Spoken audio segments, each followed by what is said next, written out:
Ushbu taomni tayyorlashda ishlatilgan har bir masalliqda sizning ham hissangiz bor. Bugun 2026-yil 5-yanvar dushanba kuni.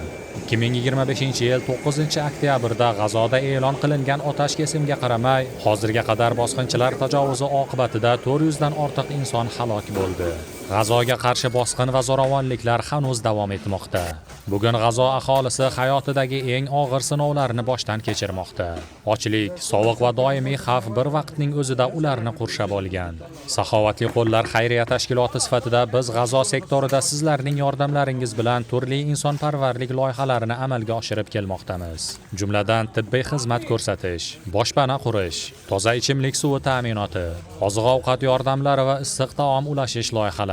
Bugun tayyorlanayotgan ushbu issiq taomlar G'azodagi bosqin oqibatida jarohat olgan va shifoxonalarda davolanayotgan bemorlarga yetkaziladi.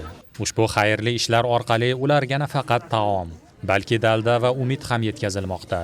Bu loyihalarda hissa qo'shayotgan barcha saxovatli insonlardan Alloh rozi bo'lsin.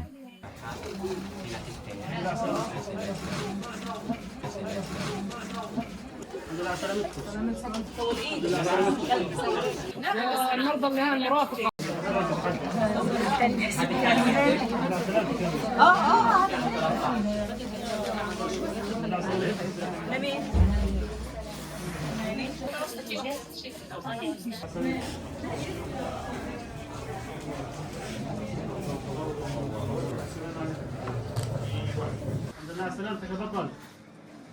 الحمد لله على سلامتك يا بطل. كيف حالك يا عمو؟